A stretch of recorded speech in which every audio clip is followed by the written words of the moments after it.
Astro பக்தி talk நேயர்களுக்கு லக்ஷ்மி நாராயணன் அன்பு வணக்கங்கள்.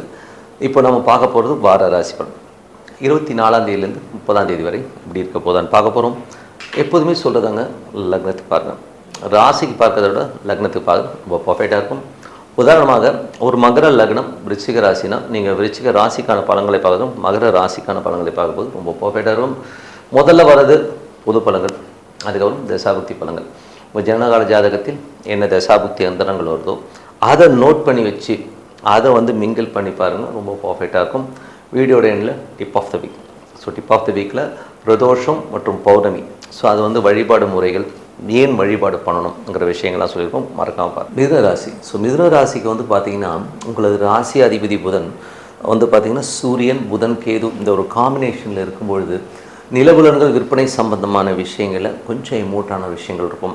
தாயாருக்கும் உங்களுக்குமே நிறைய கருத்து வேறுபாடு, கொஞ்சம் ஏடாவளமாக பேசிக்கிறது இல்லை, அம்மா நிறையா பேசுறது பிடிக்காமல் இருக்கிறது, இந்த மாதிரி விஷயங்கள்லாம் இருக்கும்.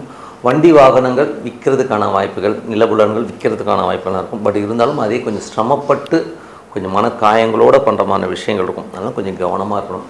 அதே மாதிரி 3ஆம் இடத்துல இந்த 3 கிரகங்கள் இருக்கும்போது யாருக்காச்சும் வார்த்தை கொடுக்கும்போது கொஞ்சம் கவனமாக கொடுக்கணுங்க. ஸோ அதனால் கொஞ்சம் பார்த்துருங்க.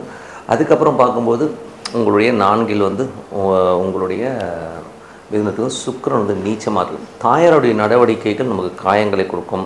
அதே மாதிரி வண்டி வாகனங்களால் நமக்கு ஒரு மனக்காயங்கள் வர்றதுக்கான வாய்ப்புகள் இருக்குது. ஸோ அதனால் கொஞ்சம் பார்த்து நடந்துக்கணும். அதுக்கப்புறம் 5ஆம் அதிபதி 4ல் இருக்கும்போது குழந்தைகளால் நிறைய செலவுகள், தேவையான செலவு, இந்த பையன் இந்த மாதிரி இழுத்து விட்டுச்சு, இந்த பொண்ணு இந்த மாதிரி இழுத்து விட்டுச்சு, ஒரு மனக்காயங்களை கண்டிப்பாக ஏற்படுத்தணும். அதுக்கப்புறம் 6ஆம் அதிபதியான செவ்வாய். ஸோ 6ஆம் அதிபதியான செவ்வாய் ஒரு ராசியிலே இருக்கும்போது மற்றவர்கள் மீது நம்ம அதிகமாக கோபப்படுற மாதிரி சூழ்நிலைகள் நிறைய இருக்கும். ஏன்னா 6ஆம் இடம்ங்கிறது எமோஷனாக வருது. செவ்வாய் ராகுடைய நட்சத்திரத்தில் போகும்போது நம்மளுடைய எமோஷன்ஸு கொஞ்சம் பதட்டம் அடைகிற மாதிரி விஷயங்களாக இருக்கும். ஸோ அதனால் கொஞ்சம் கோபத்தை கண்ட்ரோல் பண்ணிக்கிறது, மற்றவங்கக்கிட்ட குற்றம் குறை பார்த்துக்கிட்டே இருந்ததுன்னா வேலை ஆகாதுங்கிறத முதல்ல புரிஞ்சுக்கணும். வேலை விஷயங்களையும் கொஞ்சம் எமோஷனாக இருப்பீங்க. ஸோ அதனால் கொஞ்சம் கவனமாக பொறுமையாக ஹேண்டில் பண்ணுங்கள். அதுக்கப்புறம் 7ஆம் அதிபதியான குரு 2ல் இருக்கும்போது பொருளாதாரத்தில் நல்ல வளர்ச்சி, நல்ல ஏற்றங்களை கொடுக்கும். தொழில் ரீதியான விஷயங்கள், நல்ல வருமானங்கள் வர்றதுக்கான வாய்ப்புகள் எல்லாமே சூப்பராக இருக்குங்க. ஆனால் கணவன் மனைவிக்கு நடுவில் நிறைய கருத்து பேதங்கள், நிறைய வாக்குவாதங்களை கொஞ்சம் தவிர்த்துக்கிறது ரொம்ப ரொம்ப நல்லது. 8 மற்றும் 9ஆம் அதிபதியான சனி 10ல் இருக்கும்போது தொழில் ரீதியான விஷயங்கள், ரொம்ப நல்ல ஒரு வருமானங்களை கொடுக்குற மாதிரி விஷயங்கள், அதெல்லாம் கொஞ்சம் இன்வெஸ்ட்மெண்ட் சம்மந்தமான விஷயம் கொஞ்சம் கவனமாக இருக்கிறது ரொம்ப ரொம்ப நல்லது. 11ஆம் அதிபதியான செவ்வாய். ஸோ 11ஆம் அதிபதியான செவ்வாய் பார்த்திங்கன்னா உங்களுக்கு இப்போ ராசியிலே இருக்கும்போது நண்பர்கள் சார்ந்த விஷயங்கள், ஸோ நண்பர்கள் ஏதாச்சும் ஏடாவும் பார்ட்டி கீட்டி கேட்குறாங்க அப்படின்னா கொஞ்சம் கவனமாக இருந்தது. மூத்த சகோதர சம்மந்தமான விஷயம் கொஞ்சம் கவனமாக இருந்தது ரொம்ப ரொம்ப நல்லது. ஏன்னா அது செவ்வாய் ராகுனும் போதே நமக்கு ஒரு எமோஷனையும் ஒரு கோபதாபங்களையும் கொடுக்குறோன்றனால கொஞ்சம் கவனமாக இருந்தது ரொம்ப ரொம்ப நல்லதுங்க. எங்கேனாச்சும் நைட்டில் வரும்போது நாய் உங்களை துரத்தும். ஸோ சில பேர், ஸோ அந்த மாதிரி விஷயங்கள்லாம் கொஞ்சம் கவனமாக இருந்துக்கிறது ரொம்ப ரொம்ப நல்லது. ஸோ இதுவரை பார்த்து பொது பலன்கள். இப்போ பார்த்து தசாபதி. மிதுன லக்னமாக இருந்து சூரியன் தசாபதி இருந்தாலும் சூரியன் 3ஆம் அதிபதி 3 கிரகங்களுடைய இணைவில் இருக்கும் பொழுது என்ன பண்ணுறோம், ஏது பண்ணுறோம், என்ன முயற்சி பண்ணுறோன்னே தெரியாமல் நம்ம கொஞ்சம் கன்ஃபியூஸாக இருக்கிறதுக்கான வாய்ப்புகள் நிறைய இருக்குது. அது 4ஆம் அதிபதி. அதுக்கப்புறம் மிதுன லக்னமாக இருந்து உங்களுக்கு சந்திர தசாபதி. சந்திரன் பார்த்திங்கன்னா உங்களுக்கு 2ஆம் அதிபதி. நல்ல ஏற்றங்கள், நல்ல சிறப்பான விஷயங்கள் இருந்தாலும் புதன் வியாழக்கிழமைகளில் கொஞ்சம் கவனமாக இருந்துக்கிறது ரொம்ப ரொம்ப நல்லது. ஏன்னா புதன் வியாழக்கிழமைகள் ஏதாவது கோயிலுக்கு போனீங்கன்னா அந்த கோயிலில் ஒரு கும்பிட்ட ஃபீலே இருக்காது. ஸோ நமக்கு அந்த ஃபீலை கண்டிப்பாக கொடுக்கும். மிதுன லக்னமாக இருந்து செவ்வாய் தசாபதி. செவ்வாய் 6ஆம் அதிபதி உங்களுக்கு ராசியிலே இருக்கும்போது கோபதாபங்கள் அதிகமாக இருக்கும், நம்மளை கண்ட்ரோல் பண்ண முடியாது. அது மட்டும் இல்லாமல் மற்றவங்க மேலே நமக்கு கொஞ்சம் எரிச்சல், மற்றவங்களை பார்க்கும்போது அவங்களோட குறைகள் நமக்கு அதிகமாக தெரிகிற மாதிரி ஃபீலை கண்டிப்பாக கொடுக்கும். அதனால் கொஞ்சம் கோபதாபங்களை தவிர்த்துக்கிறது, நரசிம்மர் வழிபாடு ரொம்ப சிறப்பான விஷயங்களை கண்டிப்பாக கொடுக்குங்க. அதுக்கப்புறம் பார்க்கும்போது மிதுன லக்னமாக இருந்து ராகு தசாபுத்தி வந்துருங்கள். ராகு பார்த்திங்கன்னா 9ஆம் அதிபதி. 9ஆம் இருக்கிற ராகு பிரயாணங்கள் ரொம்ப சிறப்பாக அமையும். பயணங்களால் நல்ல லாபங்கள் வர்றதுக்கான வேலை விஷயங்களையும் நிறைய ட்ராவல் பண்ணுறமான விஷயங்களை கண்டிப்பாக கொடுக்குங்க. லாபம் வருமானம், நல்ல லாபங்கள் வர்றதுக்கான வாய்ப்பு ரொம்ப சூப்பராக இருக்குது. அதுக்கப்புறம் மிதுன லக்னமாக இருந்து குரு தசாபுத்தி வந்துருங்கள். குரு 7ஆம் அதிபதி மற்றும் 10ஆம் அதிபதி 2ல் இருக்கும். வருமானத்துக்கு எந்த குறைவும் இருக்காது. ஆனால் என்ன மாதிரி விஷயங்கள் போது கணவன் மனைவிக்கு நடுவில் பார்ட்னர்ஷிப் சம்பந்தமான விஷயங்களை வாக்குவாதங்களை அதிகமாக கொண்டு வரணும். ஸோ அதனால் வந்து கொஞ்சம் கவனமாக பேசுகிறது ரொம்ப நல்லதுங்க. மிதுன லக்னமாக இருந்து சனி தேசாபுத்தி அந்தரங்கள், சனி வந்து 8, 9ஆம் தேதி 10ல் இருக்கும்போது 10ல் உள்ள சனி என்றைக்குமே ஒரு சிறப்பான பலன்களை கண்டிப்பாக கொடுத்துருங்க. ஒரு பெரிய லாபங்களையும் நல்ல ஏற்றங்களையும் கொடுக்கும். ஆனால் வக்கரமாக இருக்கனால கொஞ்சம் ஸ்லோ டவுன் ஆகிறதுக்கான வாய்ப்புகள், நினச்ச டைமுக்கு நடக்காத மாதிரி விஷயங்கள் இருக்கும். அதுவும் 8ஆம் அதிபதியாகவே வரும்பொழுது நமக்கு வந்து பேராசையை காட்டி மற்றவங்க இன்வெஸ்ட் பண்ண விட்டு அதனால் டிலே ஆகிறதுக்கான வாய்ப்புகளும் கொஞ்சம் கவனமாக இருக்கிறது ரொம்ப ரொம்ப நல்லது.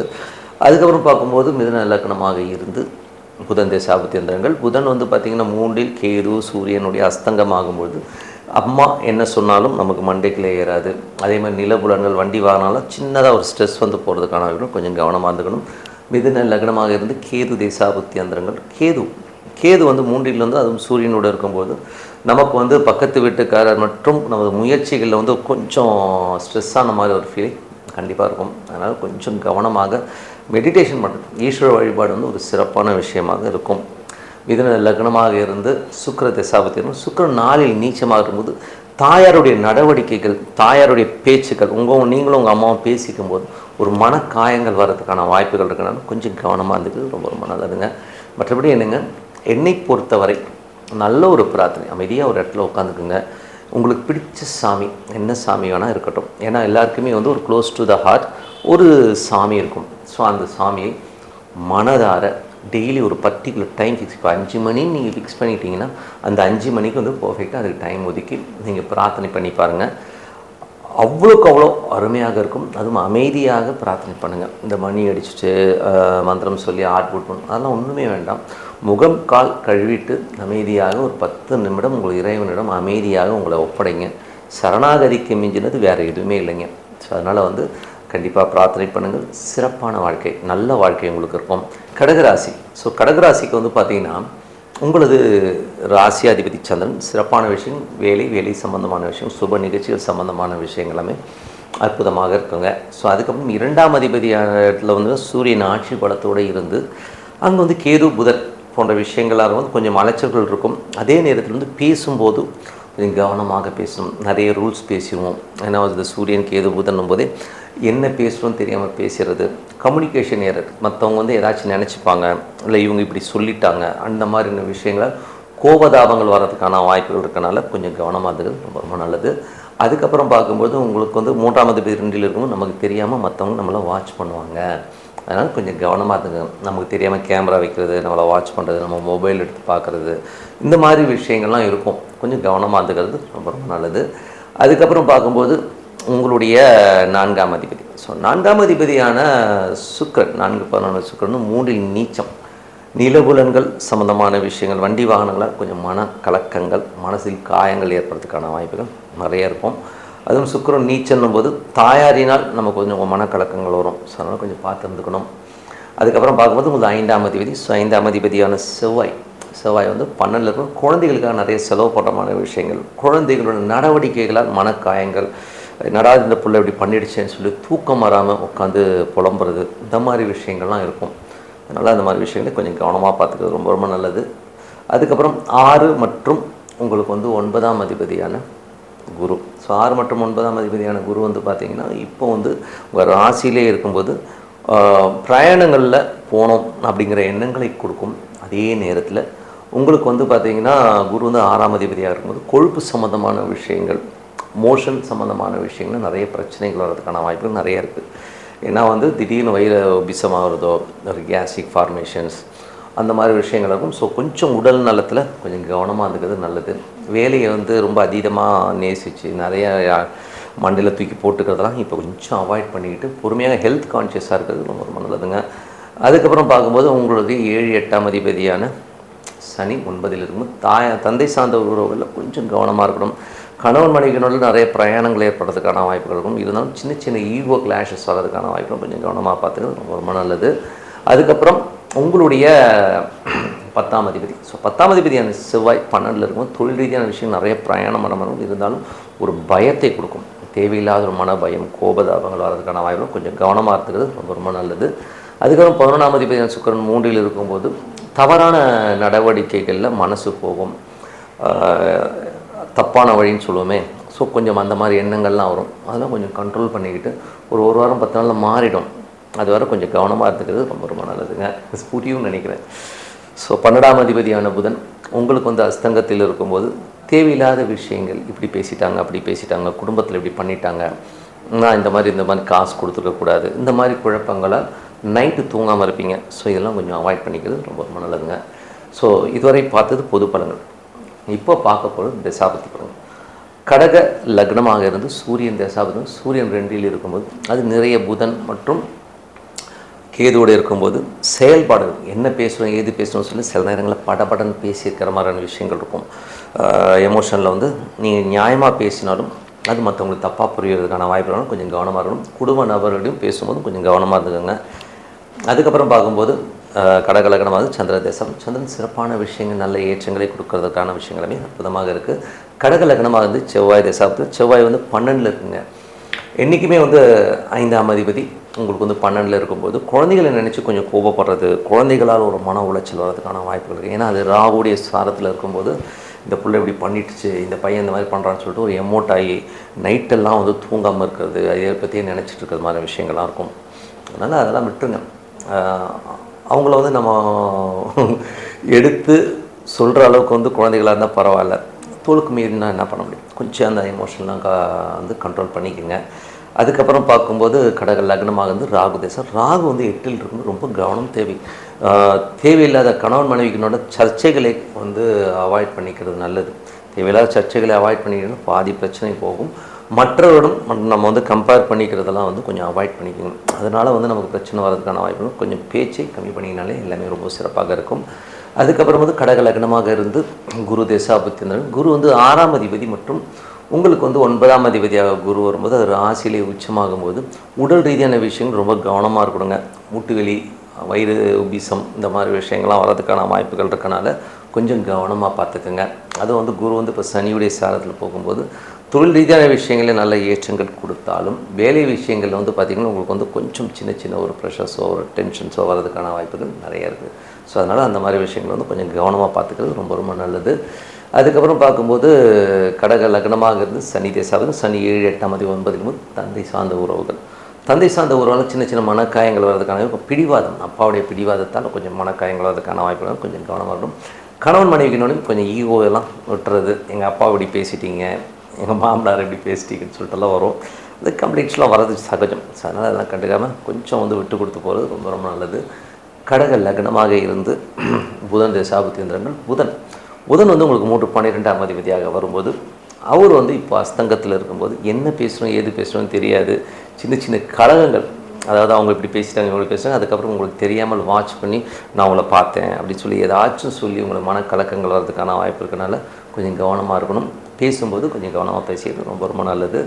அதுக்கப்புறம் கடக லக்னமாக இருந்து கேது தேசாவும், கேது 2ல் இருக்கும்போது கவனமாக பேசுகிறது அதே தான். ஏன்னா ஒரு 3 கிரகங்கள் சூரியன் புதன் கேதுவும் போதே குடும்பத்தில் வந்து தேவையில்லாத வாக்குவாதங்கள், ரூல்ஸ் பேசுகிறதெல்லாம் வந்து கொஞ்சம் அவாய்ட் பண்ணிக்கிறது ரொம்ப ரொம்ப நல்லது. அதுக்கப்புறம் பார்க்கும்போது கடக லக்னமாக இருந்து சுக்கிர தேசம், சுக்கிரன் 3ல் இருக்கும்போது நீச்சமாக இருக்கும்போது தாயாருக்காக நிறைய செலவு பண்ணுறது, தாயாருக்கும் உங்களுக்குமே வந்து கொஞ்சம் மன உளைச்சல், கொஞ்சம் டிஃப்ரென்ஸ் ஆஃப் ஒப்பீனியன்லாம் வர்றதுக்கான வாய்ப்புகள் இருக்கனால கொஞ்சம் அம்மாக்கிட்ட விட்டு போங்க. அதே மாதிரி பக்கத்து வீட்டுக்காரர்கள் கொஞ்சம் மனசலனங்கள் வர்றதுக்கான வாய்ப்புகளும் கொஞ்சம் அதெல்லாம் வந்து கொஞ்சம் பார்த்துக்கிறது ரொம்ப ரொம்ப. அதுவும் பார்த்திங்கன்னா இந்த நேரத்தில் வந்து தப்பான எண்ணங்கள், தவறான பார்வைகள்லாம் வரும். ஸோ அதெல்லாம் கொஞ்சம் கண்ட்ரோல் பண்ணிக்கிறது ரொம்ப ரொம்ப நல்லது. மற்றபடி என்னங்க, என்னை பொறுத்தவரை நல்ல ஒரு பிரார்த்தனை, மனதார இறைவனை வந்து பிரார்த்தனை பண்ணும்போது, அதுவும் ஒரு அமைதியான இடத்துல பிரார்த்தனை பண்ணும்போது கண்டிப்பாக நம்ம வந்து அடுத்த லெவல் போகிறதுக்கான வாய்ப்பு எல்லாமே ரொம்ப சிறப்பாக இருக்கும். Tip of the week. So tip of the வீக்கில் இப்போ நம்ம பார்க்க போகிறது பார்த்திங்கன்னா ஃபஸ்ட் வந்து பிரதோஷம்ங்கிறது வந்து எப்படி வருதுன்னா ஒரு விஷ வேலைன்னு சொல்லுவோம். ஸோ விஷ வேலைன்றது வந்து பார்த்திங்கன்னா நமக்கு இந்த தோஷங்களை போக்குற ஒரு சமயம். இது வந்து 15 நாட்களுக்கு ஒரு முறை வருங்க. ஸோ அந்த மாதிரி கால வேளையில் ஈஸ்வரன் நினைச்சு ஈஸ்வர சன்னிதானத்தில் உட்காந்து பிரார்த்தனை பண்ணும்போது அந்த பர்டிகுலர் ஒரு 20 நிமிடங்கள் இருக்குது. அந்த 20 நிமிடத்துலேருந்து ஒரு அரை மணி நேரத்தில் வந்து உங்கள் தோஷங்கள்லாம் விலகுங்க. ஸோ அதுதான் பிரதோஷம். அது விஷ வேலைன்னு சொல்லுவோம். ஸோ அந்த விஷ வேலையில் வந்து இறைவனை வந்து இது பண்ணும்போது அற்புதமான பலன்கள். நான் ஏற்கனவே சொன்ன மாதிரி என் நண்பர்கள் பல பேர்களுக்கு வந்து இது ஒரு நல்ல விஷயமாக நடந்திருக்கு. எப்படின்னா ஒருத்தர் வந்து நிறைய நெருக்கடிகள், பண நெருக்கடிகள், கிரெடிட் கார்டில் நிறைய ஸ்வைப் பண்ணி மாட்டிகிட்டு இருந்தவர் இந்த பிரதோஷத்துக்கு போயிட்டு ஃபுல்லாக ரிலீவ் ஆகி வந்தார். அது ஒரு மேஜிக் மாதிரி நடந்தது. ஸோ அந்த மாதிரி ஒரு சூழ்நிலை இருந்தவருக்கு ரொம்ப நல்ல ரிலீஃப் கொடுத்தது. வேலையிலையும் வந்து பார்த்திங்கன்னா ஒரு நல்ல ரிலீஃப் ஆனவங்களுமே நிறைய பேர் இருக்காங்க. அதனால் பிரதோஷ வழிபாடு இந்த 4லேருந்து 6, இந்த 4லேருந்து 6ங்கிறது வந்து ஒரு விஷ நேரம்னு தான் சொல்லுவோம். ஸோ அந்த நேரத்தில் இறைவனை ஸோ சப்போஸ் 4லேருந்து 6 போக முடியலன்னா கூட அட்லீஸ்ட் ஒரு 5:50 அந்த முடிகிற தருவாயிலாச்சும் போயிட்டு இறைவனை முடிஞ்ச அளவு பிரார்த்தனை பண்ணிக்கிட்டிங்கன்னா அந்த 15 நாட்களுக்கு ஒரு முறை வர அந்த ஒரு பிரார்த்தனை அற்புதமான பலன்களை கொடுக்குங்க. அன்றைக்கி வந்து இறைவனை வந்து சரணடைதல் அற்புதமான விஷயத்தை கொடுக்கும். அதுக்கடுத்து பௌர்ணமி. பௌர்ணமிங்கிறது வந்து ஒரு மிராக்கலான ஒரு விஷயங்க. ஏன்னா பௌர்ணமி சித்தர்களுக்கான நேரம். இப்போது என்னை பொறுத்தவரை வந்து பார்த்திங்கன்னா நிறைய பேருக்கு வந்து பார்த்திங்கன்னா அடுத்தது லைஃப்பில் என்ன பண்ண போகிறோன்னு தெரியாது, டோட்டலாக பிளாங்காக இருக்கும். அதே மாதிரி நிறைய கடன்கள் இருக்கும். இந்த கடன்கள்லேருந்து என்னால் வெளியில் வர முடியல அப்படின்னு சொல்கிற ஆட்கள் நிறைய பேர் இருக்கும். ஸோ நானும் அந்த ஒரு காலகட்டத்தில் அந்த மாதிரி இருந்தால்தான். ஸோ கடன்லேருந்து எப்படி வர போகிறோன்னு தெரியல, நோய் வாய்ப்பட்டு அந்த நோய்க்கு பிடியில் மாட்டிகிட்டு இருக்கவங்க நிறைய பேர் இருப்பாங்க. ஸோ இவங்கெல்லாம் வெளியில் வரணும்னா இந்த பௌர்ணமி பிரார்த்தனை ரொம்ப ரொம்ப ரொம்ப ரொம்ப ரொம்ப முக்கியங்க. ஸோ அது வந்து ஒரு அற்புதமான விஷயமாக வருங்க. ஸோ அந்த பௌர்ணமி பிரார்த்தனை அப்போ என்ன பண்ணணும் அப்படின்போது இந்த மாதிரி பிரச்சனை உள்ளவர்கள் வீட்டிலேயே உங்கள் குலதெய்வம் இருந்தால் உங்கள் குலதெய்வத்துக்கு வந்து ஒரு சின்ன டம்ளர், வசதி இருக்கிறவங்க வெள்ளி டம்ளர், சின்ன வெள்ளி டம்ளர் வாங்கி அது தனியாக வச்சு அதில் பால், பழம், சேஃப்ரான் அதாவது குங்குமப்பூ போட்டு குலதெய்வம் அங்கே இருக்கிறதா நினச்சி மனதார வழிபாடு பண்ணுங்கள். குலதெய்வமே நீ என்னோட இருக்க, என் கூட இருக்க, எங்களுக்கு வந்து எங்கள் வீட்டில் இருக்க அப்படிங்கிற ஒரு ஃபீலோட நீங்கள் பிரார்த்தனை பண்ணும்போது அது வந்து ஒரு அற்புதமான ஒரு மேஜிக் ஏற்படும். அது மட்டும் இல்லாமல் உங்கள் குலதெய்வத்துக்கு அடுத்தபடியாக நீங்கள் வழிபடும் ஒரு மகான் இருப்பார். ஸோ உங்கள் குடும்பத்திலே பார்த்திங்கன்னா நிறைய பேர் வீட்டில் வந்து சங்கராச்சாரியரை வழிபாடு பண்ணுறவங்க இருப்பாங்க, கல்கி, ஏகப்பட்ட பாபாஜி, நிறைய சித்த புருஷர், வள்ளலார் போன்ற நிறைய பேரை வந்து நம்ம வழிபாடு பண்ணுறவங்க குடும்ப ரீதியாகவே எங்கள் அப்பா தாத்தா எல்லாருமே வழியாக இந்த மகானை வழிபட்டு வந்தோம். அவங்களையும் நினச்சி அவங்களும் அங்கே இருக்கிறதா நினச்சி வழிபாடு பண்ணுங்கள். ஒரு 2 வாழைப்பழம் வச்சு அது பிரார்த்தனை பண்ணி அந்த பால், பழம், குங்குமப்பூ போட்டு அவங்களுக்கு சொல்லிவிட்டு அது பிரசாதமாக சாப்பிடும்போது அந்த தெய்வம் நம்ம வீட்டில் இருக்குது. அது வந்து இருக்கிற நம்மளுக்கு ஒரு நல்ல வைப்பு, ஒரு நல்ல ஒரு சந்தோஷத்தையும் குதூகலத்தையும் வந்து ஒரு ரீசார்ஜ் பண்ணி கொடுக்குதுங்கிறது தான் உண்மையான விஷயம். அது வந்து கண்டிப்பாக எல்லாருமே பண்ணணும். அது மட்டும் இல்லாமல் அன்றைக்கி வந்து ஈவினிங் வந்து பார்த்திங்கன்னா சித்தர் சமாதிகள், யார் ஜாதகத்தில் வந்து கடன் பிரச்சனைகள், நோய் நொடிகளோட நிறைய கஷ்டத்தோடு இருக்காங்களோ, அது மட்டும் இல்லை பிறந்ததுலேருந்து கஷ்டம் அப்படி இருக்கிறவங்களும் சரி, குரு கேது இந்த காம்பினேஷன் உங்கள் ஜாதகத்தில் இருந்ததுன்னா குழந்தைகளால் மன வருத்தம், எனக்கு குழந்தை இல்லை அப்படின்னு கஷ்டப்படுறவங்களும் கண்டிப்பாக பௌர்ணமி அன்னைக்கு நீங்கள் வந்து சித்தர் உங்கள் வீட்டு பக்கத்தில் இருக்க சித்தர் சமாதிகளுக்கு போய் மனதார வழிபாடு பண்ணுங்கள். அப்போ பார்த்தீங்கன்னா ஒரு மேஜிக் நடக்கும் பாருங்கள். ஒரு கண்டினியூவாக ஒரு 3 பௌர்ணமி நீங்கள் வந்து வழிபாடு பண்ணும்போது வாழ்க்கையில் உங்களுக்கு வழிகாட்ட ஒருத்தர் வருவார். அற்புதமான விஷயங்கள் நடக்குங்க. என்னைக்கு வந்து இது தெரிஞ்ச ஒரு 100கணக்கான பேர் இந்த பௌர்ணமி வழிபாட்டில் அற்புதமான இதுக்கு வந்து நான் சில பேர் சொல்கிறாங்க திருச்செந்தூர் போங்க, அங்கே போய் பிச்சை எடுங்க, அப்புறம் திருச்செந்தூரில் அவ்வளோ ரஷ்ஷுக்கு நல்லது அப்படிலாம் வேணாங்க. வீட்டு பக்கத்தில் ஒரு சித்தர் சமாதி இருக்கும், அங்கே போனால் போதும். நம்மளை வருத்திக்கிட்டு சாமியை கும்பிடணும்னு நமக்கு அவசியம் கிடையாது.